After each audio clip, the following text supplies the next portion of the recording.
Hi mga moms! Welcome to our Cooking Ina serye. So karon mga momshi na ako i-share sa inyo nga recipe nga nakita ra pod nako sa Reels. It is a recipe nga worth to share, especially to those momshies out there nga naay mga anak nga dili kaayo hilig mo kaon og mga veggies or vegetables. As you can see, nagkudkod ako diha og tulo ka buok talong. Kay mao na siya atong main recipe for today's video. So adlawan pa lang nag-prepare na ko sa amo ang sudan para dinner, and sa gawas day ko nag-set up kay medyo dili kaayo hayag ang suga sa sulod. So meron po na ako daa sa gawas nag-prepare para at least makita sa ako ang toddler o makita po ni Lola since medyo pilian jud kani siya sa sudan. Later on, inagpagpangaon na namo sa mong dinner, wala na daghang pangutana si Lola kung unsa ni siya nga klaseng sudan kay nakita naman niya kung unsa nga akong gi-prepare.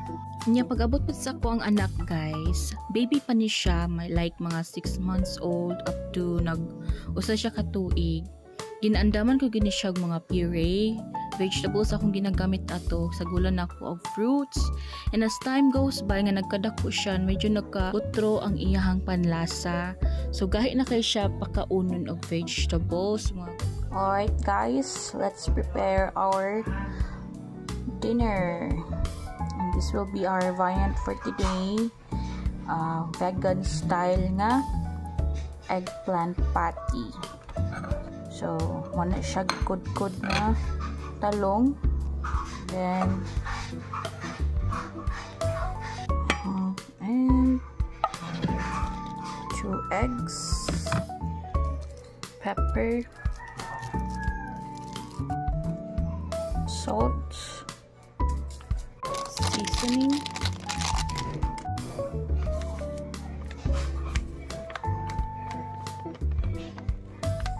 so nakita nyo kagayon ng mga moms no unsa ato ang gibutang nga mga panakot ug pampalasa.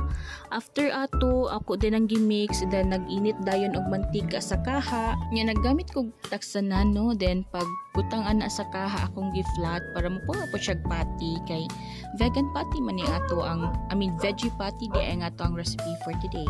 And voila, kinsa may naati karon o di ba? Diskarte ra gid na mag-igo mga moms. And that's it for today's video. Sharing is caring. Thank you so much for watching guys. Sige, bye.